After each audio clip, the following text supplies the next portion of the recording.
Hello everyone, and welcome to all the cards on the table. This video is an all 12 signs video for the Leo full moon that's happening on the 5th or the 6th of February depending on where you live. I will be doing a quick summary of my big collective reading. Please go check that out if you're interested.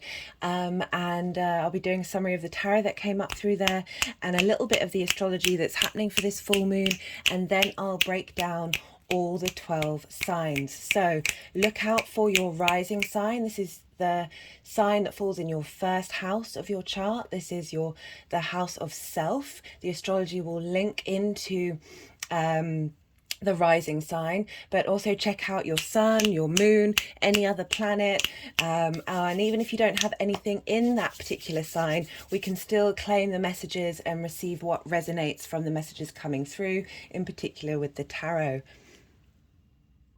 My name's Chloe and I work with card divination, astrology, and also, if you can see, my hands are moving around right now. This is independent of my conscious thought. I channel through my body, and the energies like to clarify messages that come through, through word tangle there, through subtle energy that hopefully resonates through the screen.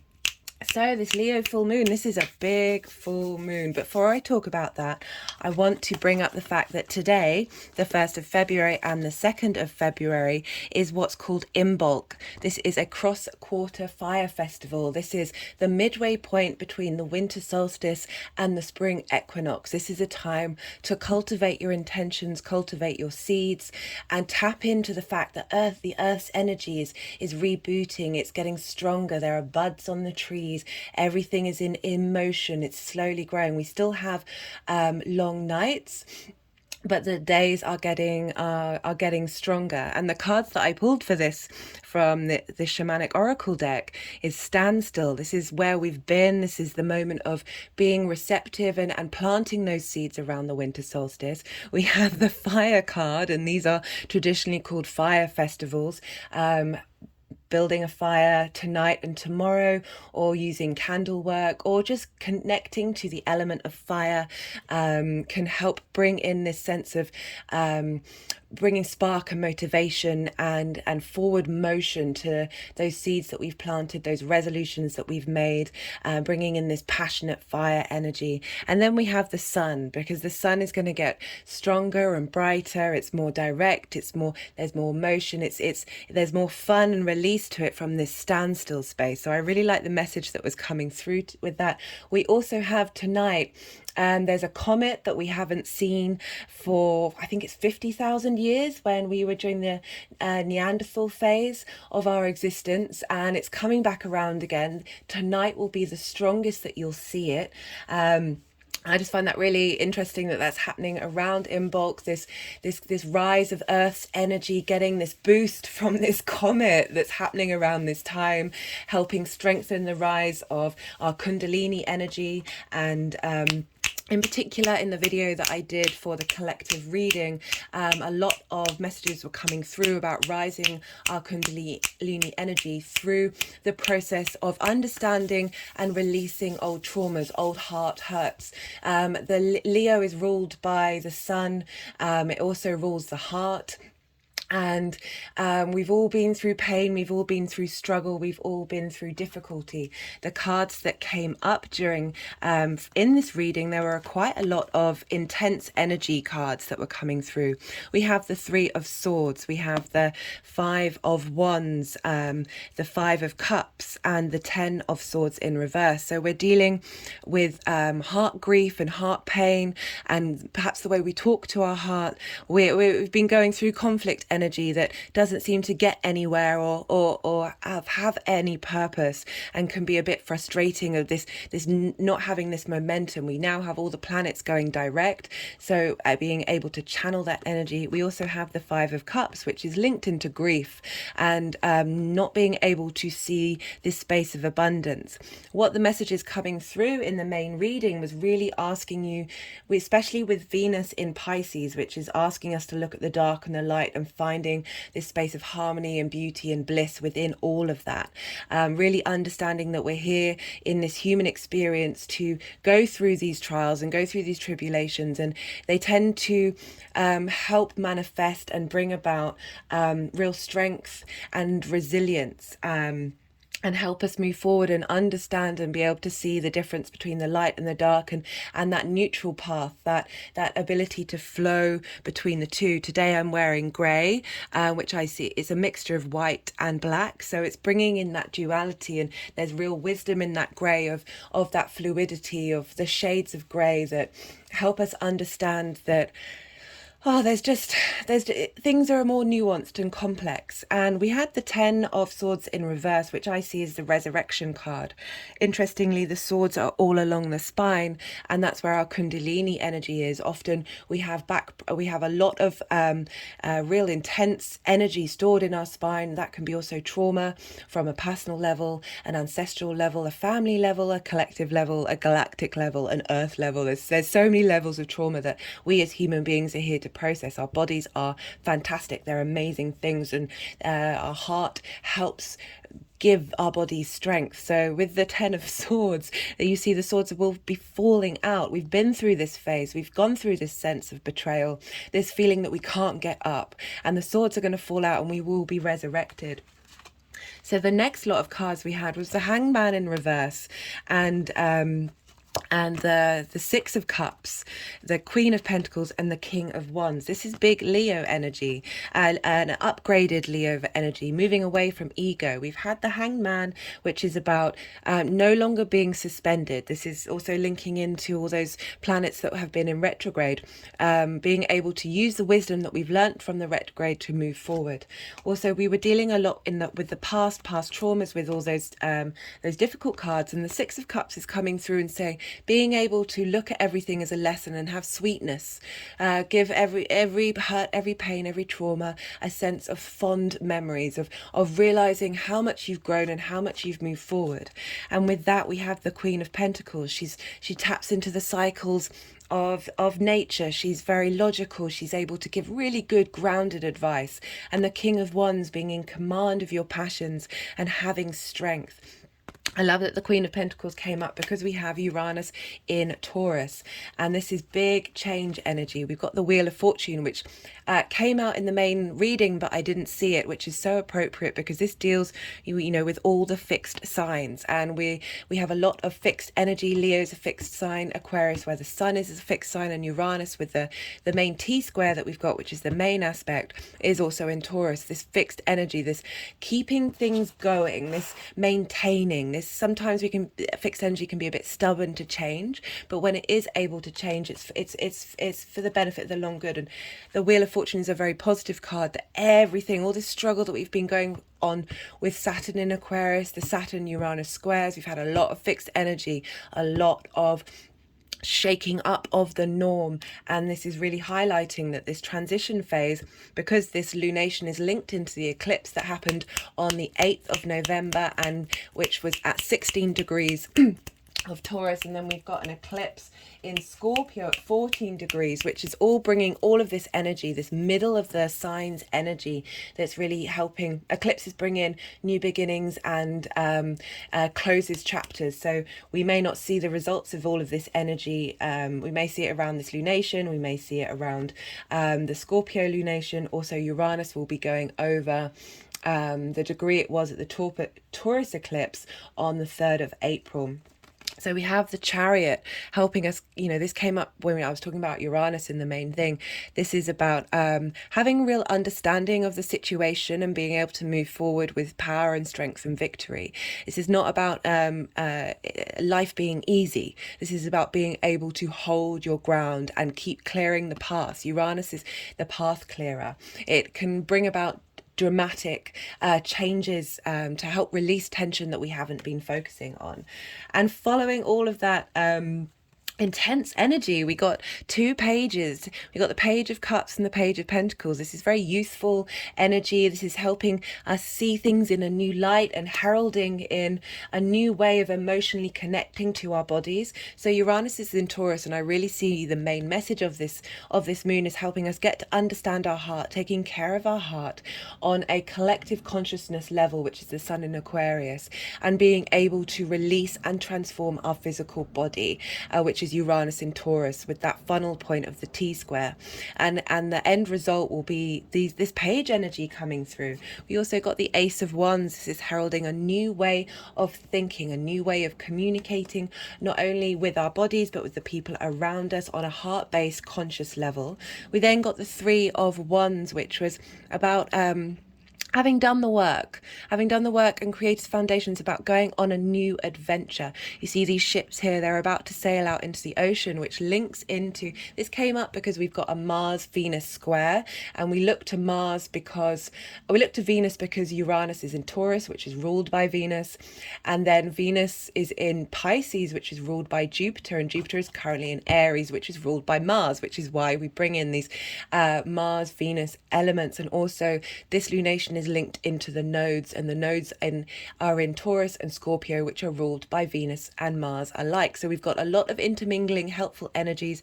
This is about having done the work, having realized what our passions are. Mars is very much about passions. We've been able to, we're going to be able to take action to start a new journey into the collective emotional consciousness, because we also got the Empress, but that was one of the final cards. We got moving, which is a card of Venus. We've got the Nine of Cups, which is the wish card, but it's also about really being able to embody gratitude in every area of your life. And this pulls into the message of we've been through darkness, we've been through pain, but using that Six of Cups to be able to flip the switch on the energy of how we deal with it, see that there are lessons. This was the message from Saturn when I was talking about Saturn, because the Sun is ruled in Aquarius, which is ruled by Saturn. So we look to Saturn for this energy. This is the final fixed lunation where Saturn will be in its own sign for the next 30 years. We're going to have a bit of a respite after the last 5 years. And this card is all about autonomy.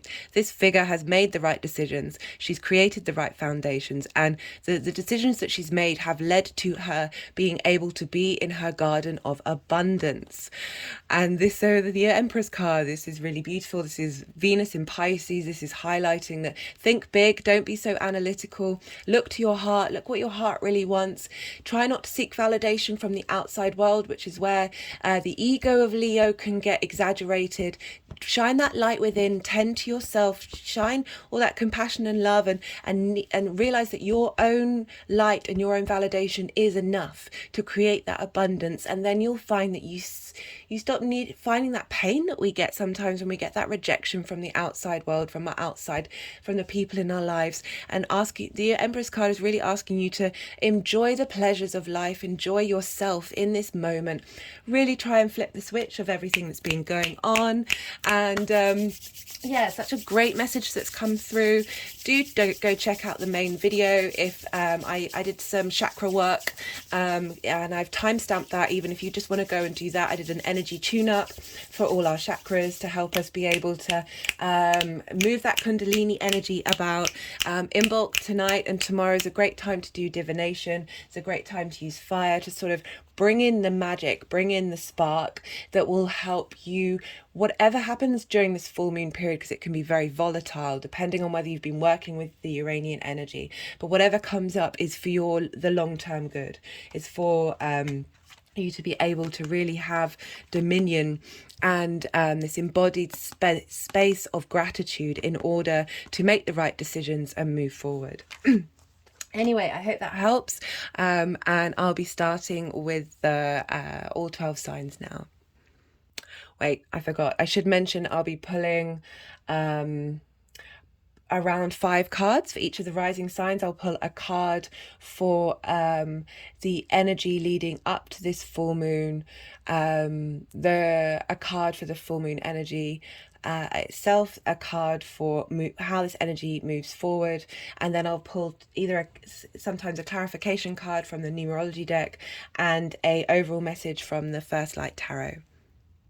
Honest me, I keep forgetting things. So this card came up in the main reading. This is about the ability to laugh. Again, it's turning into flipping the switch on the energy. I often find it's very helpful when I feel frustrated or something's gone wrong. It's just to laugh at the ridiculousness of being a human being in the human body, in this human experience. And the moment you do that, you shift the paradigm and you're able to integrate the fact that we are here. This is one of my favorite cards. This is the feathered serpent. This is intermingling that the serpent and the eagle, the eagle representing spirit, the snake representing the sort of mortal form. And blending those two together and realize that as a human, we have the capacity of becoming this and being a conduit for every aspect of the universe. And laughter is very helpful for the heart. It's very healthy for the heart. There's lots of health issues going on in the world about hearts. Do look at my main video for a video that I put in the description box about that. I won't talk about that too much, but anyway, laughter is just a magical medicine. And yeah, I'll go now. I will really get on to the readings. Leo rising, how are you doing, Leo? So you have this lunation happening in your first house. This is the house of self. This is your house. This is your house of your body, your appearance, how others sort of see you. It's the house that the lens in which your sun operates in the outside world. Sometimes the sun can be a bit more hidden, a bit more intellectual, a little more further within, whereas the first house can very much be it is entirely your house. So you have a lunation here. What does that mean? That means highlighting your needs, your emotional needs about yourself and how others see you. We have this opposition with, I didn't want that one. This opposition, just want to clear the deck. This opposition with the sun in your 7th house, the house of other. This is the house of your intimate relationships. This could be business, romantic, or friendship. It's so you have this imbalance between, or balance. It depends whether you've Hey Leo, sorry, I just had to pause the video because I had some energy in my body that didn't feel like it needed cleansing and moving forward. And I just needed to have a little moment to do some energy releases and start the reading again. So I was talking about how you have this lunation in your first house, which is, helping you tap into your emotional needs. There may be some dramas come up, some reflections on what your heart truly wants. We also have the sun in Aquarius in your 7th house, which, as I said, is your intimate relationships. This energy, this cool intellectual collective energy is helping you tap into on a conscious level what it is that you need from your relationships and what it is that you want to bring to light about how your relationships work. We also have Uranus in the 10th house. So we've got a conjunction, an opposition, and a square. This is quite powerful energy. Moving into your first house, these are all in angular houses, and angular houses are quite powerful and they tend to show up in the 3D world. We have Uranus moving through your 10th house, which is your life purpose, your career, how the big outside world sees you. You may have felt some changes happening in what direction you want to head in, and getting some more momentum with that, with Uranus going direct. And with that square, it's asking you to sort of funnel that energy from your heart space and how you operate in your one-to-one relationships into your career, into your sense of purpose, and bringing about radical change, helping clear out traumas that are linked into how you see yourself in the world and in yourself. We also have Uranus sextiling Venus which is in Pisces, so we've got this fixed energy between Leo, Aquarius and Taurus, and Pisces is a mutable sign, and Venus rules Taurus, and she's in this mutable sign. She's helping bring about understanding, letting go of that which doesn't serve you, and helping you bring in and be able to make changes to start a new cycle. Pisces is a very dreamlike, magical space. Sorry, sometimes the cards don't want to come out because the energies want to do some energy work for you. So just sort of work through that. So we've got Venus, wanting you to tap into that abundant space of not being analytical, but really tapping into what your dreams are. Sextile is an aspect of Venus, bringing about harmony, desire, and passion, and community. And she's really like wanting to bring about that connections of allowing you to be able to release from an emotional collective conscious space. We've got the Queen of Cups here. I'll read the cards when I've got all three of them, helping you find balance and harmony and nourishment. The Queen of Cups is a very caring, sensitive card, really helping you facilitate this healing that's happening, because we also have the moon trining Chiron, which Chiron is the wounded healer, and Juno represents commitment, what you're committing to, in Aries, which is the first fire sign, your own autonomy, your ability to go forge out into the world, and helping you release stuck energy that may be getting in the way of not only how others see you, but how you see yourself and how you take care of yourself in a one-to-one sense, and as I said, funneled out through this Uranian energy. So this is a very powerful lunation for you, Leo, and this is going to bring about, it may highlight, as I said, that's so funny because at the beginning, before I did the reading, I just shuffled the deck to integrate the cards from the main reading, and this flipped out, even though I was shuffling because Leo is first. And I kind of told the deck, I'm not shuffling for Leo. I'm just shuffling the deck, and this is what flew out. So let's just see how the cards want to be. So, as I was talking, we have the Queen of Cups. You may have been feeling more sensitive, more, we feel the full moons leading up to that space. And Venus is in your 8th house. So that's resources, exchange of resources in the big outside world. That can be both physical, energetic, or emotional.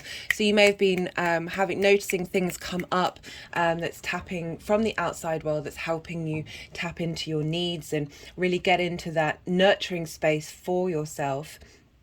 And that's in the lead up to the full moon. We tend to feel that energy in the lead up. This is, as I said, this is a powerful moon, helping you get more of an emotional control, some more autonomy over your emotions, and understanding and connecting to them. And then we get the Emperor card. The Emperor card is an Aries card. This is a go card. This is the King of Kings. The card embodies all of the king energy of really knowing your stuff and being able to have authority over that and give off this Emperor energy, the healing work that's happening in Aries, that's, and that's your 9th house. That's helping you with your big picture philosophies of really having dominion over that space and who you are. And again, it's fire energy, that you're a fire sign. So it's really helping integrate and understand those aspects of yourself. And, this card, I love this card. It's one of my favorite cards in the deck. This is about mastery. This is about, and I think this came up I can't quite remember, but I'm pretty sure it's come up before in the Leo readings. This is about being in mastery of your own talents and interacting with other people on the same level, and being able to work together and collaborate to create not only something beautiful but something long lasting. And I love that this is coming up with the self and other energy of intimate relationships, of really you've had Saturn moves through your 7th for some time, for the last when was it, beginning of 2020, of perhaps having boundaries and restrictions of being able to work with people and being able to go out in the world. And this is really highlighting that the energy that's coming through is facilitating the ability to know yourself, because it's mastery, understanding yourself and what you have to give. What you have to give is, there's real strength there, there's real command there, and being able to share that with others in order to produce something beautiful for the collective. That's some great cards coming through for you, Leo. I'm not surprised. This is your lunation. And as I said, the moon is in your first house. So this can be quite dramatic, quite emotional. And the Queen of Cups is coming through to let you know that you are able to tend to your own needs.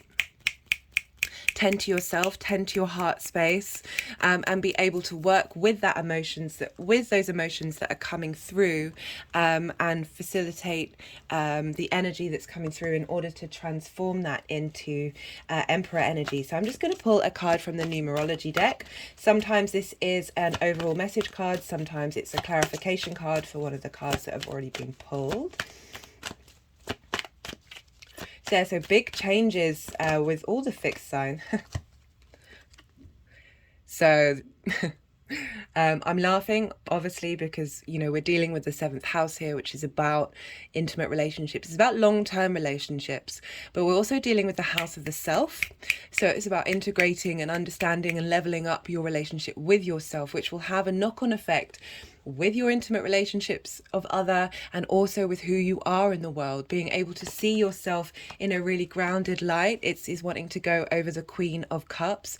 Again, being able to nourish yourself and care for yourself, and bring in that sort of emotional creativity and magic that you get with the cup, with the cups, and being able to, you know, if you saw from the introduction, like working through that heart pain, working through that trauma in order to bring about relationship change and moving forward in order to, you know, very positive cards here. I'm just going to pull a final card from the First Light Tarot deck. I'll put all the decks in the description box if any of them call to you and you want to bring into your practice. Let's see what the First Light Tarot deck wants to bring through. Oh, that just flew across. So we pull the Devil card, trapped, loss of freedom, fear, ruthfulness. I feel like you know, I was talking about Saturn's journey through your 7th house of there's this sense of loss of freedom, this sense of fear, and being able to overcome this energy. We've also, you know, we've got Pluto moving into your 7th, and it's been in Capricorn for a while. The Devil card is linked to Capricorn.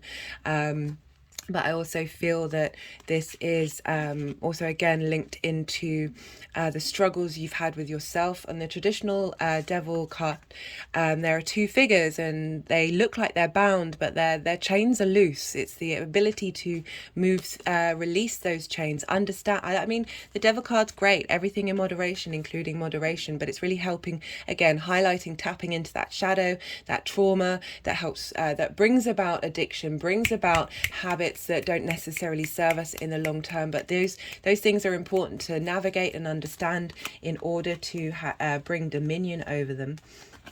So they just wanted to stack the cards together. We've got the Devil, then the Emperor, then, oh no, I just want to swap them around. The Queen of Cups, Emperor, relationship change, and the 3 of Pentacles. This is all like highlighting the journey that you've been on and where you're headed. And this is very powerful, beautiful energy coming through for you, Leo. And I really hope this helps.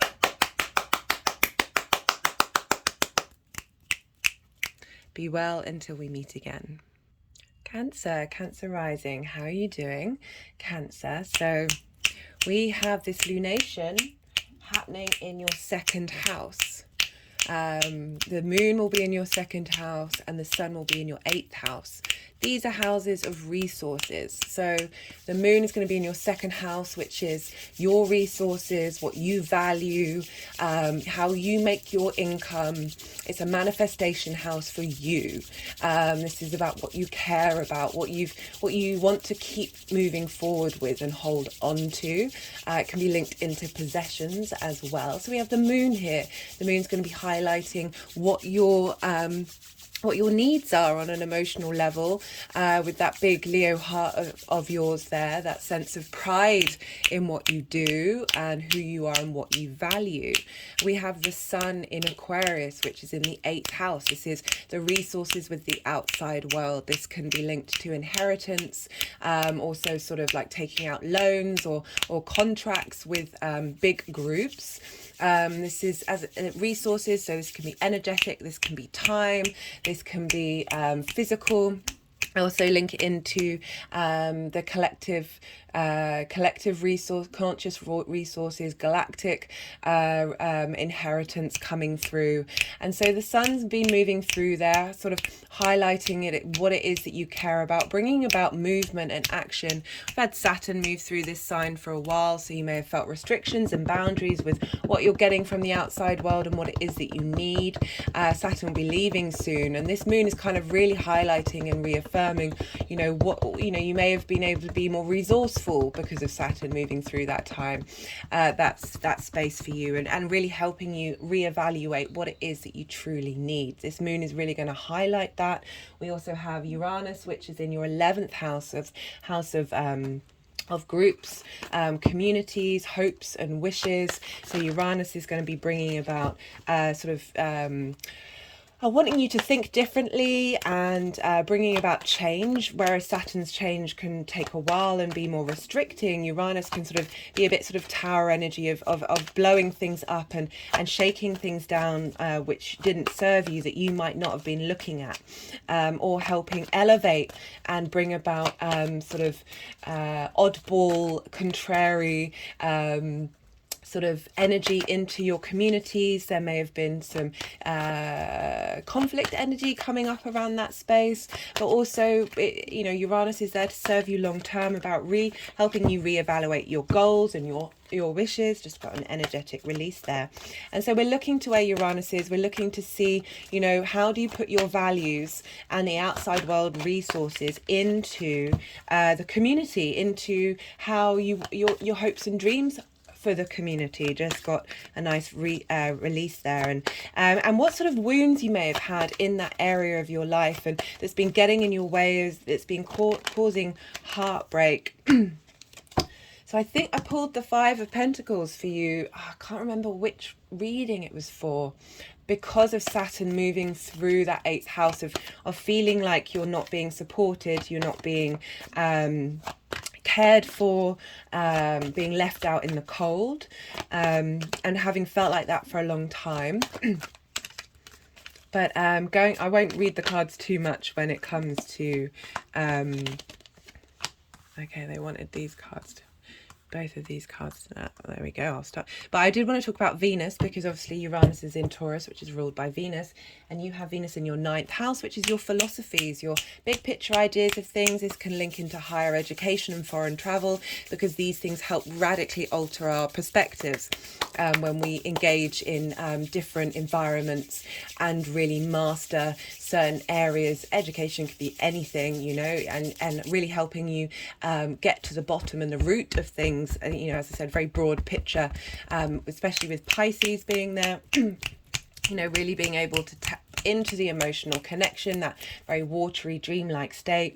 But the cards that have come through, these are really interesting, particularly because these houses are linked to resources. So the 11th house is also your community's resources. But as I said, you felt like you've been going through this space. The Five of Pentacles also links into holding on to this space and not necessarily wanting to be in or not being able to see outside of this dynamic, and not being able to find a space of abundance during this time, and feeling restricted, not being able to lean into anything other than the situation that you're in. But again, it's also linked to feeling out in the cold, and not necessarily getting anything back, maybe not getting anything back from the 8th house of the outside world resources, and that's been funneling into what it is that you value, and how you're able to look at the world. Maybe you've been in this space of thinking about what it is that you value and care about in a very sort of closed off way, that sort of hidden your heart and closed your heart off, because when we're in these situations when we're tired, when we're exhausted, and when we don't feel supported, our hearts can get closed off. Our hearts can sort of put its defenses up, and not be able to see other perspectives, and not necessarily being able to see the resources that you are able to tap into, that are around you. It's got a big energetic release there. And another one. So this is the speedy card. This shows motion. Things are changing, things are in momentum. The 8 of Wands is one of the fastest cards, along with the Chariot. But wands are linked into passion. We're dealing with Leo, which is a fire sign. He's linked into fire, of finding new passion, finding new motivation.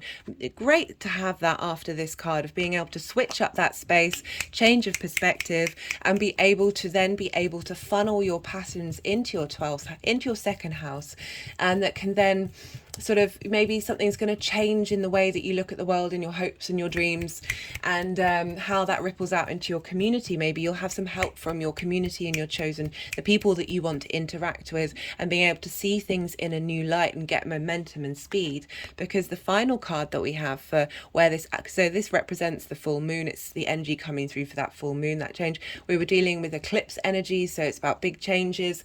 And this activates that eclipse that we had, both in Scorpio but mostly in Taurus in the same degree. And the outcome card is, we got this for the main message from Saturn of being autonomous. And as I said, with that Saturn moving through your 8th house, of really having to find that independence, find that self-reliance, that this is, as I said, a very independent figure, but she's made the right decisions from good foundations, and she's now in a space where she's able to enjoy and reap the rewards of the decisions that she's made. So I like that this message is coming through for you, Cancer. So I'm just going to pull a card from the numerology deck. This could be a clarification card or an overall message. So a clarification card for one of the tarot cards that have come out, or an overall. Do we want this one? Do you want that one? Yes, we do want that one. Individuality.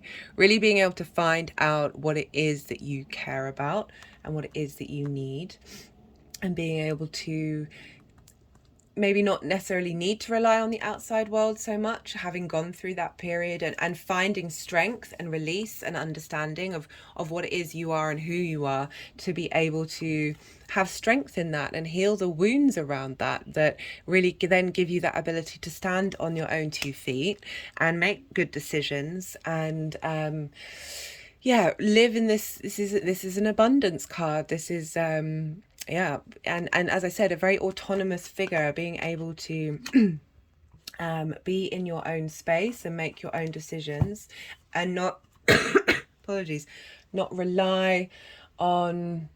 There's this sense of victimhood that's coming through with this, and I'm not saying that to shame in any way, but when we're in victimhood, we look to the outside world and other people for that space of being in that victim space.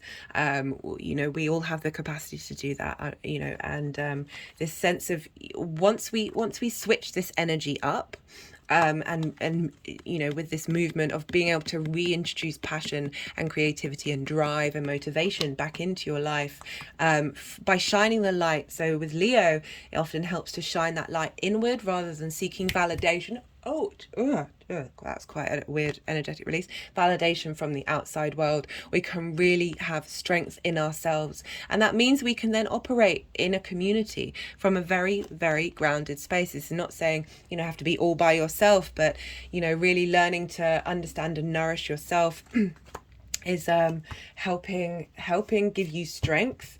And as I said, stepping out of that space of feeling hard done by.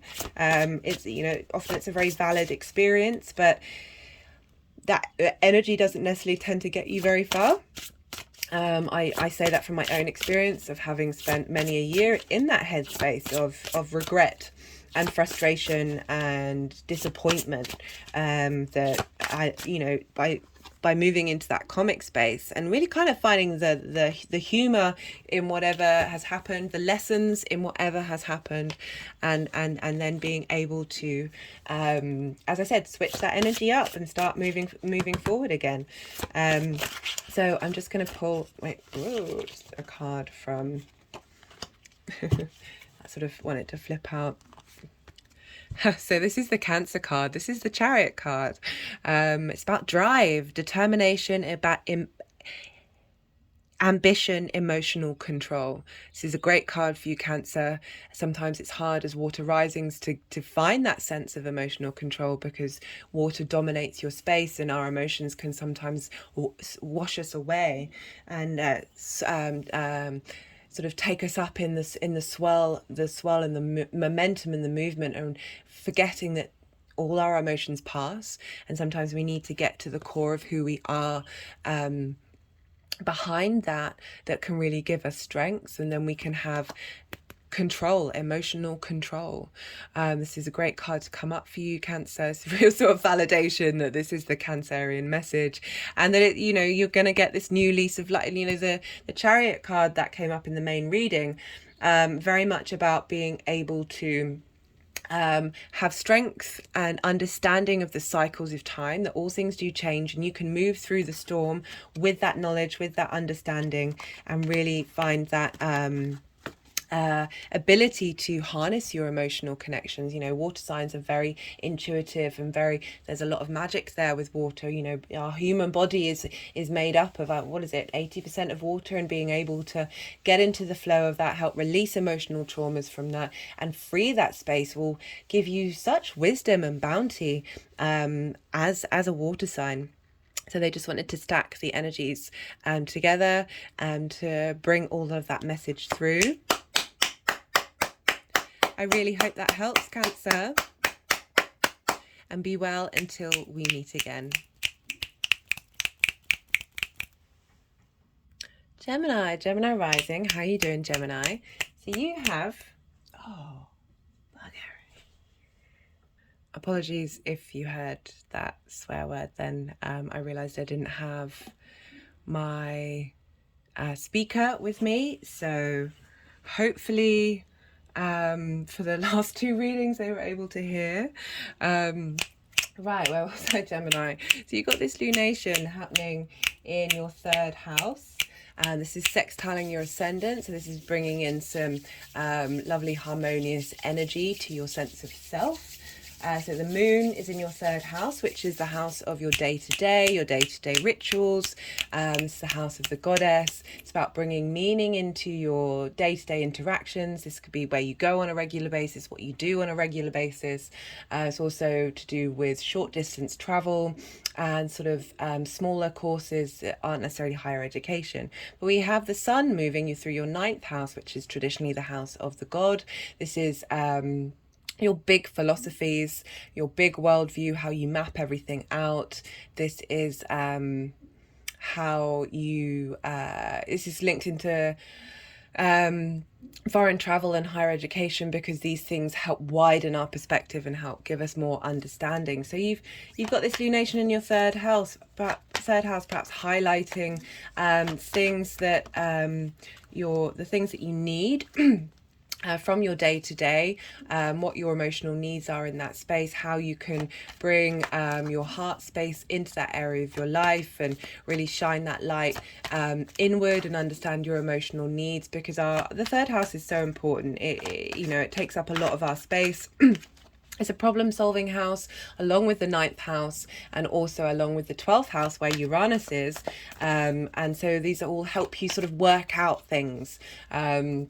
This is we've got the sun moving through Aquarius, which is helping you bring light to your big picture ideas, help you understand that. You may have felt restricted in some way because Saturn's been moving through that sign, but the sun's coming to give some boost and clarity to all the lessons that we've been learning with Saturn being in that sign. And sorry, the energies just wanted to do some sort of emotional healing. So as I said, so you've got the sun shining light, our consciousness shining light on our big picture ideas onto the moon in your 3rd house, which is your day-to-day, and really helping you funnel in the philosophies of your worldscape. This can be just general philosophies. This can be connections to any kind of religion or spirituality, or however it is. It's just that however it is that you sort of frame and map your big world views, helping bring some clarity, some uniqueness into your day to day, and helping you understand and be able to move through your heart space based on these philosophies. We also have Uranus T-squaring all of this and being the release point, and Uranus has been moving through your 12th house. Your 12th house is sort of the house of mysteries. It's the hidden house. It's the house traditionally called the house of self-undoing. And this is because what happens in the 12th house can either be a part of your being that is very personal to you, that maybe other people don't necessarily see. It can also be a part of you that you may not be able to see or may not be able to integrate into the rest of your being. And Uranus moving through there is really helping you change and bring about knowledge and understanding, and like really break down and shake down all of the things that needed to be broken down in order to clear your path. The work that we do in the 12th house is really powerful because, the 12th moves into the 1st. It helps us really bring in a real fully integrated understanding of who we are, and the more we understand, the more we integrate, the more freedom and space that we create to be able to truly embody what it is that we're doing here on this planet. And that being in Taurus, it's helping bring about sort of potentially radical changes about to do with your senses and how the tangible pleasures you get from the 3D world. And as I said, your senses, how you interact with your body, and the things that you like and care about in terms of nourishment and security. It's ruled by Venus. So there's this desire to bring harmony and pleasure into that 12th house, and she's really helping facilitate that with her journey through Pisces, which is sextiling into Taurus, and bringing that energy.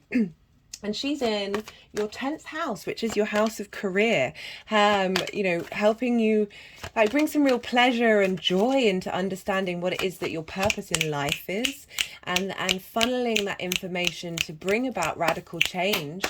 With this energy coming through with the lunation, with Uranus being there, which is funneling in that energy that we got from the eclipse back in November, and then the eclipse that we'll have in May. And so we're getting big cycle changes here because the nodes have been in this space, and really help you problem solve, help you work out what it is that you need, what it is that you think, what it is that you want, in order to sort of release any sort of stuck energy that may be getting in the way of being able to utilize. Oh, that's interesting. We've got a few repeat cards here. So we've got all of these cards in the main reading.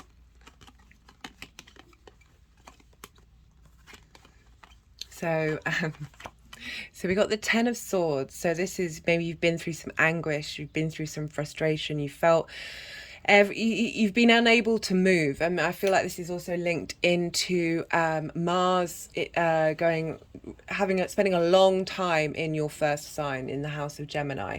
Really, it's just starting to get momentum up now, but Gemini is an air sign. It's about how you think. Maybe you've been in a lot of conflict with other people or with yourself, and you felt like you haven't been able to move, you haven't been able to get up.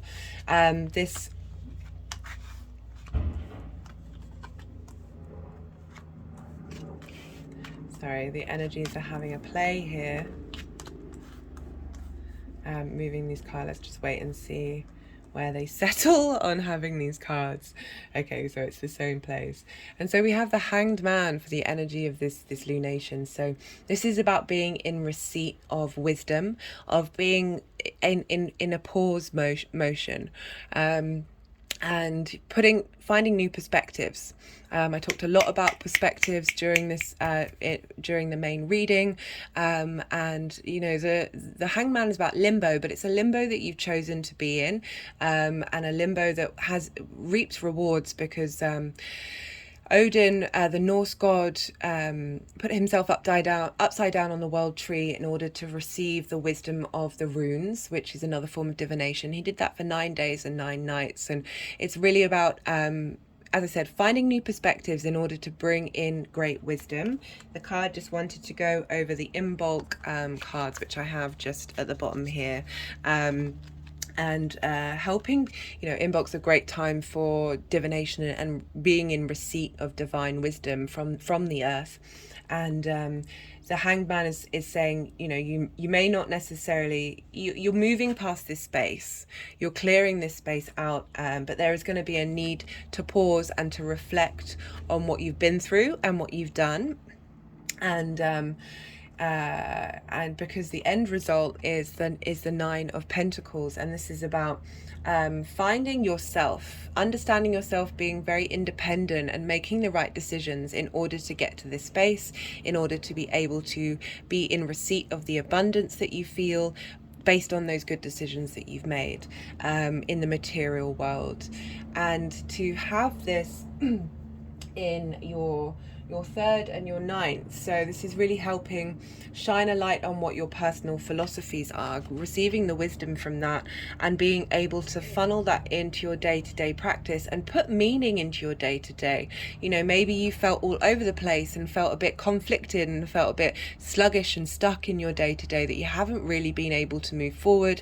I talked at the beginning how these are all along the spine, having issues with your back and blocking energy for you to be able to really be good to yourself, shine that Leo light inward into your day-to-day, find that care and love and illumination, that creativity, that pride in what you do, in order to be able to, but yeah, there's a real sense of pause here and being in receipt and being still during this lunation to help navigate the energies that are coming up in order to be able to, again, like this, this was linked into Saturn. Saturn's moving through your 9th, being able to be in receipt of that wisdom, to be able to then be able to be really grounded rather than all of this frantic air energy hasn't necessarily been serving you. Let's see what clarification card or overall message from the numerology deck is that's coming in. And particularly because you've got Venus in your 10th, which is about your career. So this is helping you through understanding yourself, which is Uranus going through your 12th house, like the deeper hidden parts of yourself, the parts of yourself that you may not want to look at, that feel like you haven't been able to move, haven't been able to clear and help integrate. Venus is really helping facilitate the trauma releases that may happen, not necessarily trauma, but certainly energetic releases in that area of your life, the 12th house, that will then facilitate how you're going to move forward. So interestingly, the 12th house is very much a spiritual house. We also have the 9th house, which is a spiritual house, and the 3rd, because as I said, traditionally the house of the goddess, being able to bring that meaning and understanding of of your environment and giving it meaning and understanding into that space. So this is highlighting the 12th house activity of needing to ground yourself and get into earthly energies in your physical body, to help be able to connect that spirituality that you're bringing through into this abundant space, this earth energy. Perhaps it's asking you to tap in to earth energy during this time, into that Uranian energy, and really sort of question and understand. I feel like you're just going to get some releases come through that are going to help you see the world and your day-to-day and who you are in a different way, that will, you know, as I said, in this receipt of wisdom, the wisdom that's going to come through from clearing out this Ten of Swords. I'm just going to pull another card from the First Light Tarot deck to see what wants to come through. Oh, do we want these? Do we want these? No. So I don't really look at the cards when they flip up. Oh, that one just flew out. Wild card. So this is very Uranian. The Uranian energy is very wild. There's flipping everything on its head, which is what the Hangman is doing. So this is, I feel like something quite powerful is going to come through, linked into that 12th house Uranian energy, that's going to help transform and bring and switch this up. I really hope this helps, Gemini. Be well until we meet again. Taurus rising. How are you doing, Taurus? So you have this lunation happening in your 4th house. This is the house of home. This is the house of private life. This is the house... This is the house of your foundations, your ancestors, your roots. And this is where the moon is. So the moon is asking you to tap into your emotional needs, your heart needs, and highlight that which may be missing, or giving a boost to that which you've worked on. We also have the sun happening. It's in Aquarius in your 10th house. This is the house of your life purpose, your career, how the big outside world sees you. And so these are squaring your 1st house. So square energies are an aspect of Mars. This is big. So this can link into conflict, and with full moons, that is very much a possibility. Friction, discourse, but also for me, I find you can tap into Mars's ability to get stuff done, bringing that, you know, the square energy brings about friction, and friction is what we need in order to create in the world. It represents sort of movement and building and forging into the world. So you have this opposition between your 10th house and your 4th. Maybe it's highlighting, you may have been working a bit too hard in your 10th house, and not necessarily focusing on your private life. And this might be asking you to look at those aspects. But we've got Uranus moving through your 1st, and you've had this for a while now, Taurus. So you've really been, all the fixed signs have been going through it for quite some time. And there's going to be a little respite when Saturn moves into Pisces, but then we'll have Pluto moving into Aquarius. So it starts all over again. But so you've got Uranus in your 1st house, so you may have seen some radical changes so your 1st house is your house of self. It's your body, it's your appearance, it's how others see you, it's the lens in which your sun can operate. And so there may have been things that have happened that have sort of exploded, or, you know, I see Uranus as the chain breaker. And the path clearer. It does the work in order to help you get onto your authentic path. So there may have been things that have happened that might have been frustrating or painful or difficult to work through, but this Uranian energy is trying to get you to this lunation is trying to bring about this balance between your work and your home life. and really funneling it through your sense of self. Now, the first house can be a space where we hold a lot of trauma, where we hold a lot of emotional, energetic stuckness. This is a big message that's coming through for this lunation, that asking to the changes that are going to come about with Uranus, because of the facilitating aspects with Venus that's in Pisces in the 11th house, because she rules Taurus and you are ruled by Taurus. Well, one of the main components of your chart will be ruled by Taurus. Venus, that there's this desire for harmony, this desire to facilitate and bring this smoothness, this blissness that we get with Venus being in Pisces because she's exalted, bringing about this really gorgeous, beautiful energy to facilitate any big changes, any things that are being flipped on its head, because we're dealing with eclipse energy, even though this isn't an eclipse, to really help you understand and release what's going on and what's been happening. So the first card that we have is the Four of Swords. This is so the energy leading up to this full moon, asking you to rest, asking you to be in your sanctuary, very appropriate for fourth house energy, asking you to, in the traditional Rider-Waite, this is a stained glass window representing you're in the house of God. So you're in the house of the universe. You're really able to bring that bright light, that heart energy light into your home.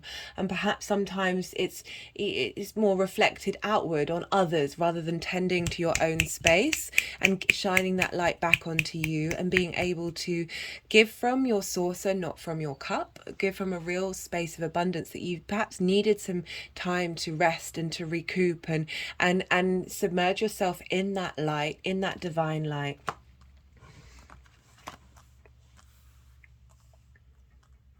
Okay, I'm just gonna, so they've done this to me before, where they've put the cards in the way that they want to be, and then they've moved them around, and I'm just gonna see if they want to move these around again.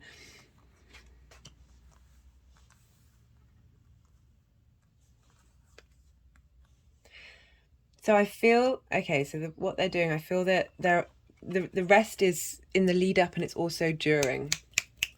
Really asking you to be in your home space and tend to your needs and not overdo it and not overextenuate yourself because of this energy that's happening with Uranus in your first house.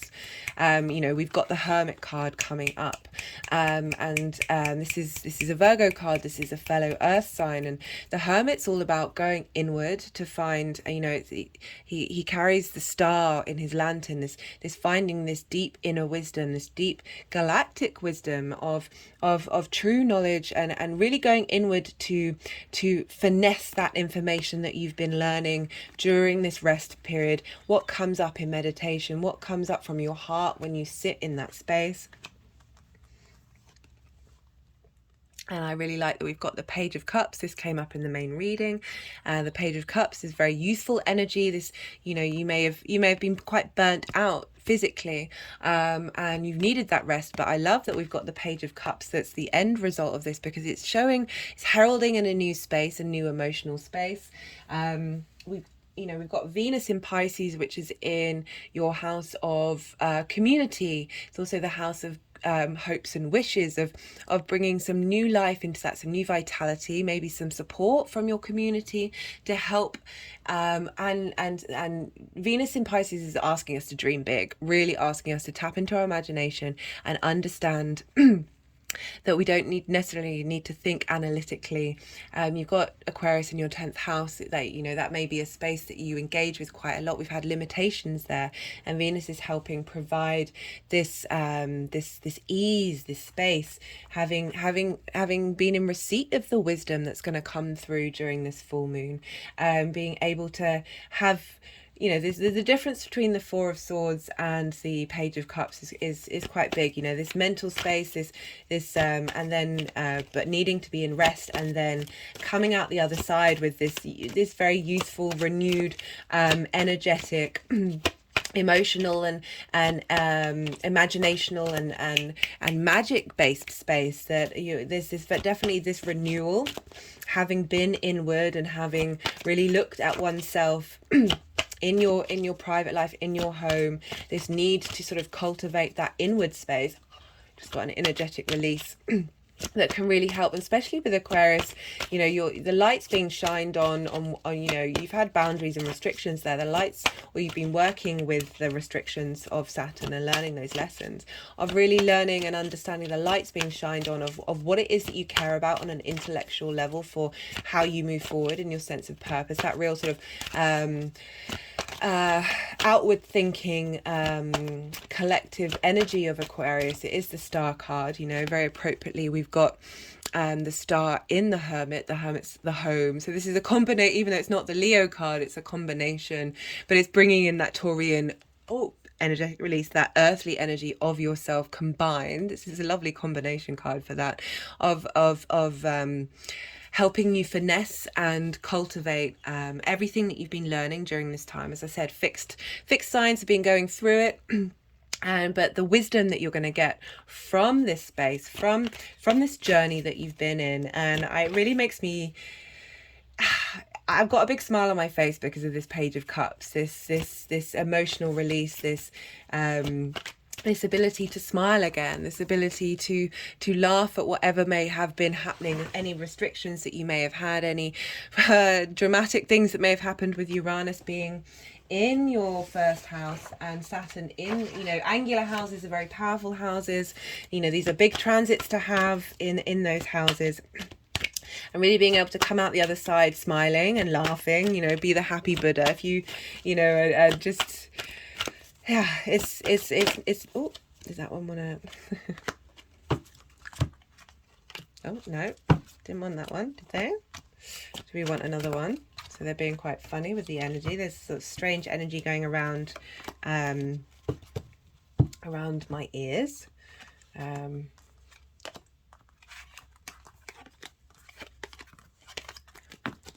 they did want it. So it feels like there's a renewal, there's a shift of energy, there's ability to change and grow, and a new sense of new beginnings. You know, that doesn't necessarily mean maybe new understanding of where you're at in your home and your career and yourself. And that doesn't necessarily mean change, doesn't necessarily mean that you're moving or that your career is changing, or more that it could be a leveling up of where you've been and what you've been doing and what you've been working on. But definitely a shift. Eclipse energy, I mean, you had that eclipse in your first house, you know, it's really, and we're going to have an eclipse in Scorpio and another one in Taurus, but the one in Scorpio is the full moon. They're really linked together because of the degrees of where they are. But you've got a lot of eclipse energy. You've got the nodal energy happening. Did a card flip over? Nodal energy happening. So new beginnings, new, you know, big change. Eclipses are new beginnings and endings. And in order to have a new beginning, something must close off or be integrated. So I'm just going to pull a final card for from the First Light Tarot deck.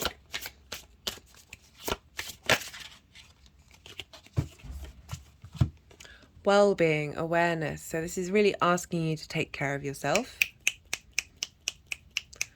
and the ability to do so. Maybe you've burnt yourself out in the past, which is why, you know, we've got that Four of Swords energy of asking you to take care of yourself, and the wisdom that you gain from that in order to start this new beginning where you, as I said, you've got that vitality, you've got that ability to smile. Look at the page's face. It's very, very happy figure.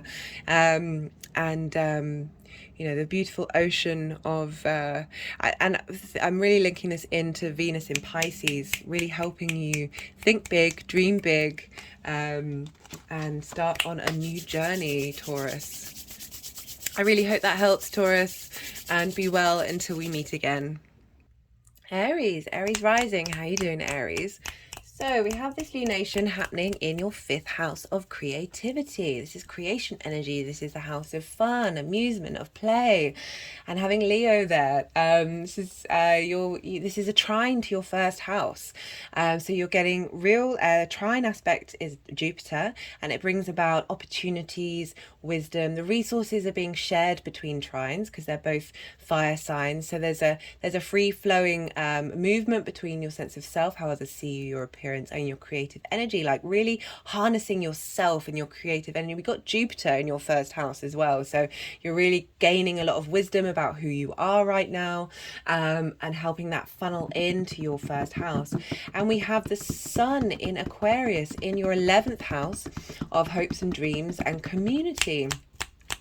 So this is sextiling your first house. So the sextiles is an aspect of Venus. This is bringing about harmony, connection, desire.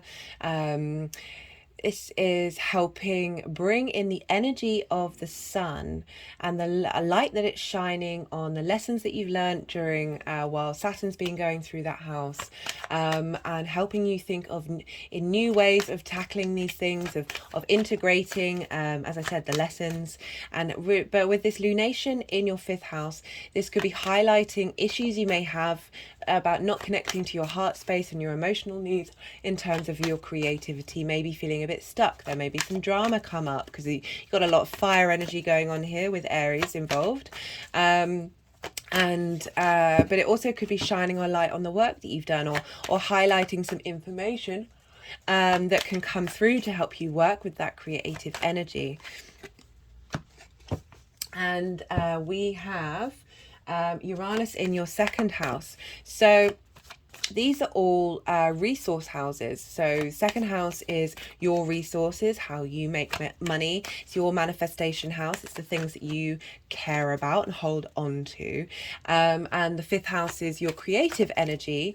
And the 11th house is community resources. So these are all resources houses. So you're getting a lot of benefit being funneled into your 1st house about who you are and helping, get support energetically from the universe. But the 2nd house is it can't really see the 1st house. And so you may have been struggling with integrating the energy of Uranus, moving through your 2nd house, helping you understand what it is that you truly value, maybe sort of shaking things up and breaking things down. And you've really been having to reevaluate what you care about and perhaps how you make money and what it is that you want. What it is that you want from how you bring about manifestation in this world, how you can tap into your senses and your understanding of pleasure and desire, and what it is, what it is that you care about, because Venus rules Taurus. And Venus is in your 12th house. So she's moving through Pisces. She's helping facilitate you release and understand and integrate the hidden things from you. So the 12th house is the house of mysteries. Traditionally, it's called the house of self-undoing. This is because when we spend time in the 12th house, we're contemplating who we are. We're sort of analyzing that which may be hidden. So when I say hidden, it could be a part of you that maybe other people don't see, but you can really tap into. It may be a part of you that you haven't been able to integrate. And, Venus is helping you move through that space in order to integrate those things into who you are, facilitating, because she's sextiling Uranus in the 2nd house. A sextile is an aspect of Venus. So she's bringing about harmony of understanding of who you are in that 12th house, and bringing that into your 2nd house to help support whatever emotional healing needs to happen in that 2nd house, that you may have felt frustrations with your creative energy, and the resources that you get from your community, or how you look at and how you hope and how you dream. This is all being facilitated to help you release the things that have been holding you back, in order to help you move into a space of more abundance and really get into your true authentic self. So I'm just seeing where all these cards want to come out. The cards have been sort of playing around for a while, in order to they've been a bit playful, which is understanding with Leo, because there's a lot of Leo, there's lots of cats can be very playful. I just want to see if these are where these cards finally want to be. Okay, so in the energy leading up to the full moon, we've got the 4 of Cups. Now, if you can see from this figure is looking towards these 3 upright cups, but isn't in a state of movement. The figure is sitting down. There's a sense of looking at what you can't have, having regrets, but not doing anything about it. Just being in a state of, there's a sense of bitterness with this card. That may be quite of a strong term, but it's looking, grass is always greener, but not doing any effort to make your grass green. And thinking that you are lacking. But the thing about this card is that there's a cup coming in, and this is the Ace of Cups, and the Ace of Cups is an incredibly potent energy. This is a new beginning, new emotional way of thinking, and it's coming in, but the figures can't quite see it. Still kind of focused on the fact that there are things out of their reach, but they're not even striving to get it. The sense of frustration. But I feel that, we've got this full moon in your creation energy. So maybe you've been looking at other people's cups and seeing what they're doing and wondering what they're doing and feeling like you don't have that energy, you don't have that momentum. You've got Saturn moving through your 11th, having restrictions. Maybe it's highlighting people in your communities or the people you want to hang around or bring into you, and you're just sort of not able to feel that state of abundance, that even if other people have things, you are still capable of having those things. Comparison is the thief of joy. And the Ace of Cups is really asking you to look to yourself, look to your new emotional space, and focus on the wealth of the creative energy that's coming through with that Ace of Cups coming through. And, as I said, you've got Uranus in your second house of what you value. Maybe it's been shaking up, as I said, shaking up what you value, and how you look at things. And you may, as I talk about Uranus, even though this is a Mars card, I feel there's very similar energy between Mars and Uranus. The Tower card is a path clearer. And it's about breaking down, shaking down unexpected things that maybe feel unexpected but are entirely needed for you to get a shift into a new space. The Tower card in reverse, it feels this could be an inner tower moment where things are released and broken down about how you look at the world. Again, we've got Uranus in that second house, and your creation energy. It's very much your resources that the moon is highlighting, what it is that you care about and what it is that you love. And this is sort of breaking down on a sort of a physical level and helping you reevaluate and bring about new sense of value into yourself, really bringing, I feel like the Tower in reverse for you is helping bring in that Ace of Cups. And this is such a sweet card to have coming out the other side, because this is about looking fondly at things. It's very much the opposite of this, because this guy is kind of looking to the past and not being able to find pleasure in it. There's regret in this card, whereas in this card it's about smelling the roses, smelling the roses that are pouring out of this cup, this abundant space. It's really shifting the dynamic and your headspace of how you look at the experiences that you may have gone through in the past that have caused this sense of regret and not feeling that you are truly an abundant being. And the frustrations that may come from that. This is really opening up that space of enjoying the past and being able, because when we sort of integrate the past and the future, we can be very present in the now, and that's when opportunities come in from the universe. Like you really clear space to that complete the endless possibilities that could come about. But from the quantum field and from the universe, when we, that's what this reading, the main reading, was all about, was really being able to hold space for every experience that you've had, clear out that heart energy, that heart pain, that heartbreak that gets in the way of us truly being able to be authentically ourselves, but acknowledging that those experiences aren't negative, those experiences are divine.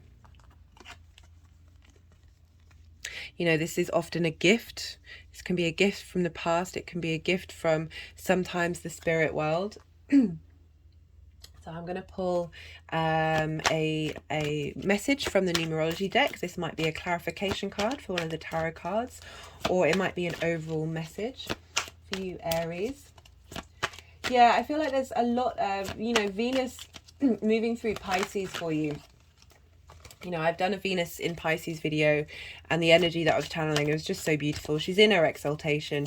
She's really helping give this sweetness to this tower moment, you know, and you've got that in your 12th house, and the 12th house can be a really hard thing to do. It can be hard to integrate, often things we don't necessarily want to look at, and Venus is helping you want to have that desire, that passion, that drive to integrate all those, oh, just got an energetic release, all those parts of yourself that you may feel it's like shame or regret around, you know, your instinctive actions that come about through those response mechanisms because you haven't looked at them with compassion and understanding and care. You know, you've shamed them and put them to the end of the garden, that, you know, you haven't been able to, as I say, integrate and create space and be able to find, you know, the comic card was the main card that came through with the main reading of being able to laugh at every situation and being able to switch that energy up. Sorry, sometimes the cards don't want to come out because they want to do some energy healing for you. So my hands are now very softly moving over my heart chakra. During the main reading that I did, they were thumping, but this is a very soft energy. Again, I feel like I'm tapping into Venus in Pisces there for you, really helping bring some balm. Having Pisces in the 12th house is really about understanding the duality. Oh, that flipped up. So we've got individuality. You know, really being able to stop looking outward for what other people have, what other people's experiences may have been, and really tend to yourself, clear the way and understand that that energy is very limiting, and it diminishes the fact that you are a divine being living in a crazy, ridiculous world for a purpose, for a reason, and really tap into that creative energy. Find fun in what you're doing. Try and flip that switch and be able to smell the roses and enjoy the benefits from all of these cups. Even if it doesn't produce any results, creative energy is all about, you open up that field when you're able just to enjoy it for your sake. Rather than needing, you know, that's what you've got, that opposition, you know, with the 11th house of maybe not having validation, not being seen, not being integrated into the community in the way that you want to, your hopes and dreams being dashed, particularly with Saturn moving through there. That's going to really bring these things up.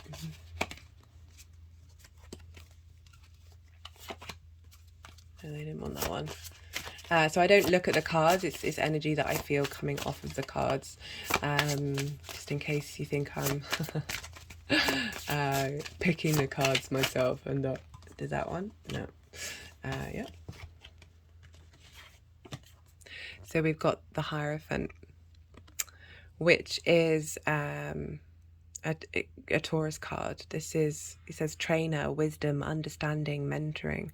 It's really asking you to bring wisdom, this grounded long-term. Taurus is quite a stubborn energy, but it's long-term. It's like really tapping into that earth energy of and it's ruled by Venus, so there's desire there, there's pleasure there, but it's long-term stuff. Fixed signs are very long-term, and I like that it has understanding and sort of mentoring yourself and being able to be all that you need to be, especially with Leo in that creative space. Shine that light inward. You don't need the validation. You don't need the validation. Someone with, I've got quite heavy Leo placements, and for a percentage of my life I felt quite hurt by not being seen. It's not that the things that I was doing to be seen, but just feeling very unobserved and unseen, and that can really hurt. We're tribal people. We're all aspects of the universe, wanting to realize that we're all, you know, we're all connected, and being seen and being loved is very important. And I should imagine if there are any wounds linked into that creative energy, that creation energy that you have in the 5th house, that this is going to be a really radical time of changing that and switching that up, because we're dealing with eclipse energy here.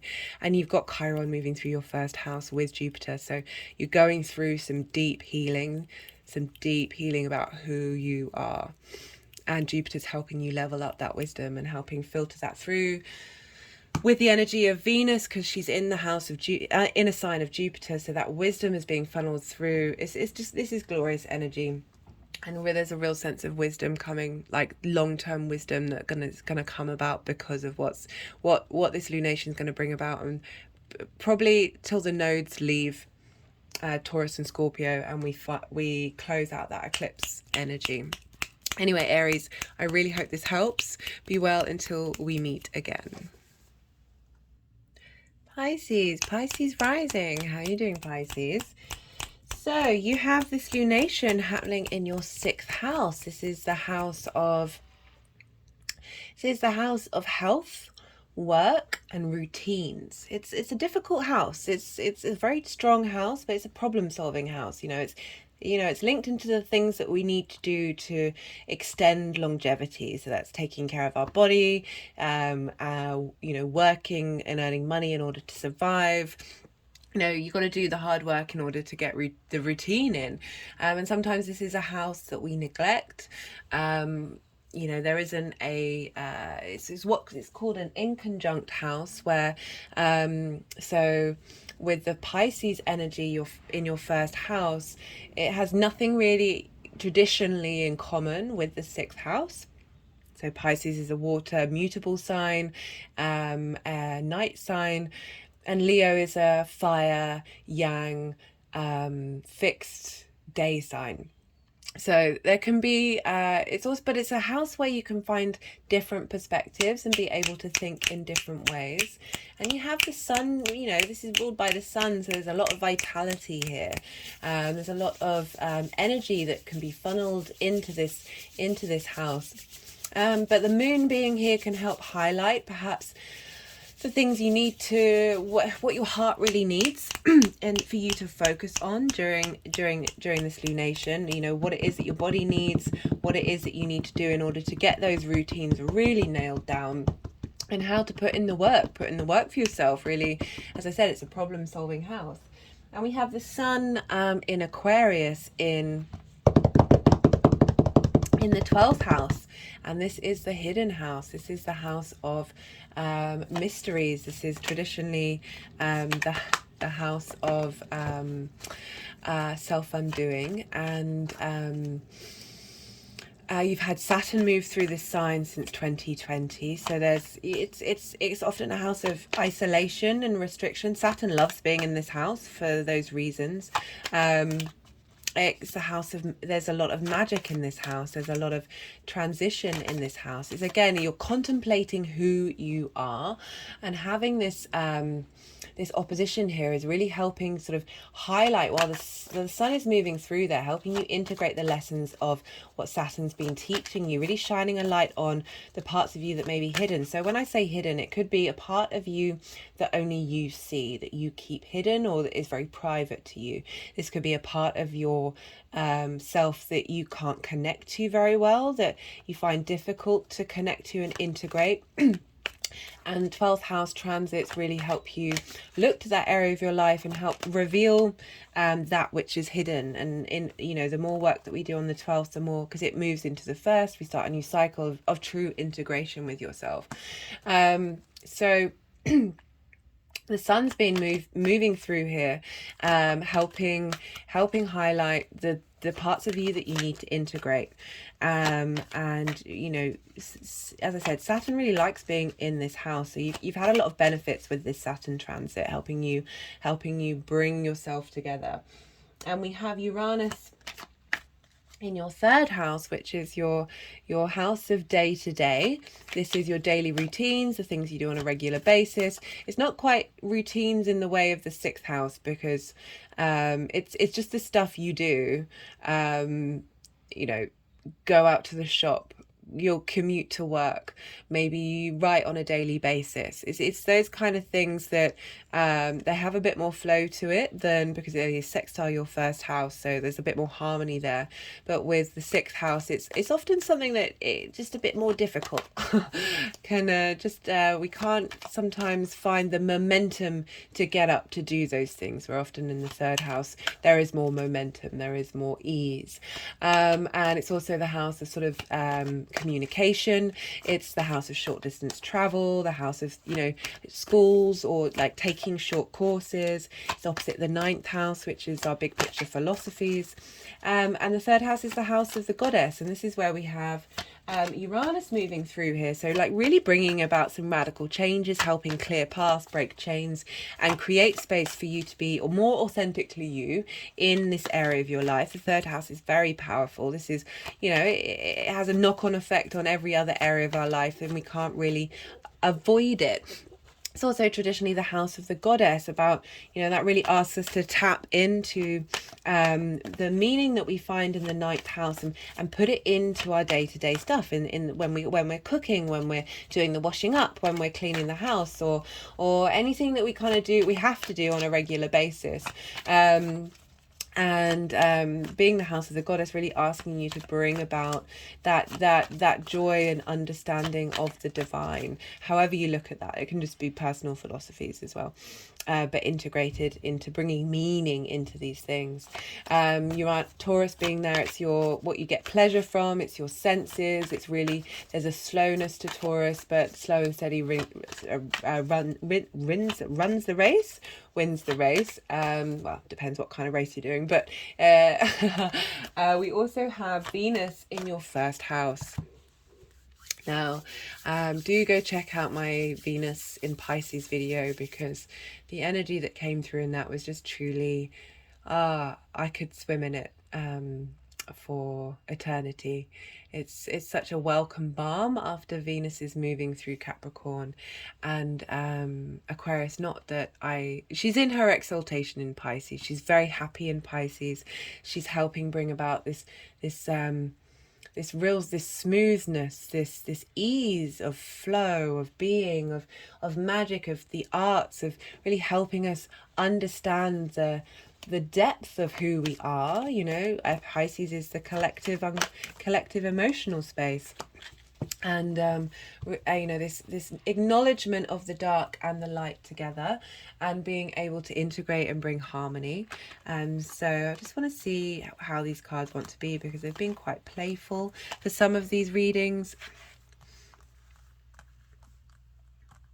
And so it feels that leading up to this full moon energy, that you have been on a journey. You've maybe moved out of what is a very comfortable space. All these cups are upright, but realizing that that space didn't necessarily serve you. Again, you know, we've got Saturn's been moving through your 12th. It's helping, perhaps this comfortable space was who you thought you were. And the Eight of Cups is about going on that journey of discovery, climbing that mountain, picking a more difficult path, but a path that's going to take you to that top of mountain and give you a different perspective.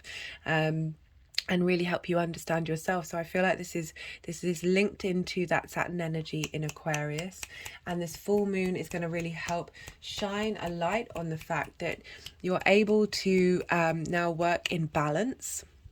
And there's a sense of fairness and compassion. You know, we've got that compassion energy of the Leo energy of your heart, but there's also a sense of equity and bringing things into balance, bringing that sixth house into balance, finding the ability to having been on that journey of integrating yourself, that you're now able to do yourself justice. As I said, the sixth house is a difficult house. We don't necessarily step into it with ease. But as I said, doing yourself justice, it really is the house that we need to focus on and put the work into, because The things that it brings up are important to, as I said, the longevity. And we have the Fool card here. This is lovely energy. This is a new journey. There's a lightness with this, with the Fool card. And I find with Saturn transits and also Uranian transits that once they pass, there's a real, you are more in your own space and willing to go on an adventure and discover things about the world and who you are and what you want to be, and really be able to set forth with this, having gone through the cycles and broken things down of knowing what you need to carry forward, and being able to have a sense of adventure. I feel perhaps, you know, we've got that link in with the third house of having that sense, being able to bring that sense of adventure into your third house. Perhaps you're going on a little trip, but I feel like this is more long term because we're dealing with big hitters. We're dealing with eclipse energy of just being able to bring in that wonder that the Fool has into your third house. I said it's a very powerful energy. We've got this square. We're being able to manifest and bring all these problem solving houses together in order to create a new space for you to be able to, you know, you're in balance, you're being able to do justice to yourself and take care of yourself.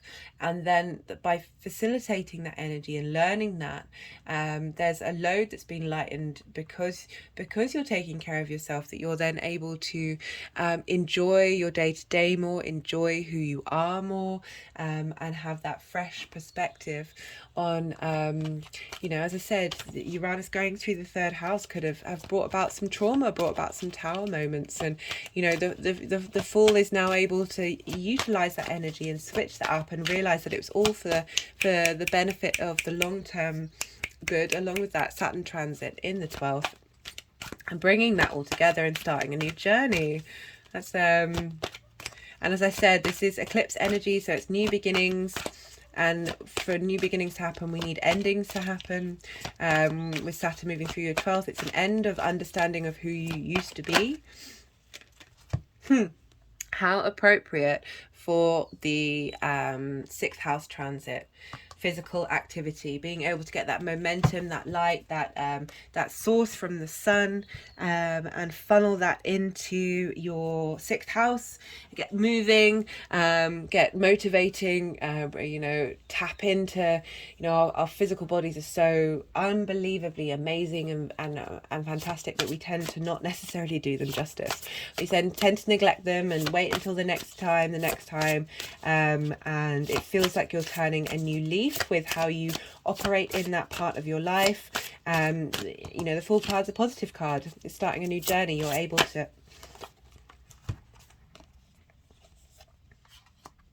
so we've got the 4th card of children, but the key word on it is lessons as well. But I also feel that with that 12th house energy, there are aspects of ourselves that are hidden that can be linked to childhood trauma and the inner child, and really getting to know that part of you that may have been hidden, and helping give space and understanding to it, you know, helping tap into who you were as a child.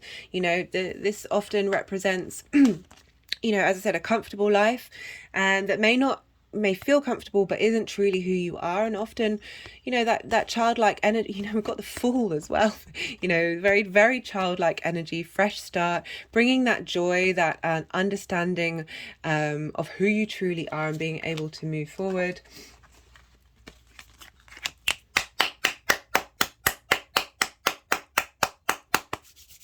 And as I said, Venus moving through Pisces, which is really helping harmonize your understanding of yourself, while just before Saturn leaves Aquarius. So like really helping be some balm to that journey that you've been on, that's giving you more momentum to go on an adventure. Not necessarily, also, you know, this is very tapped into the 6th house of taking care of your body, but having the momentum to do that, tapping into that sun energy to be able to take care of yourself and have vitality to move forward. I really hope that helps, Pisces. Be well until we meet again.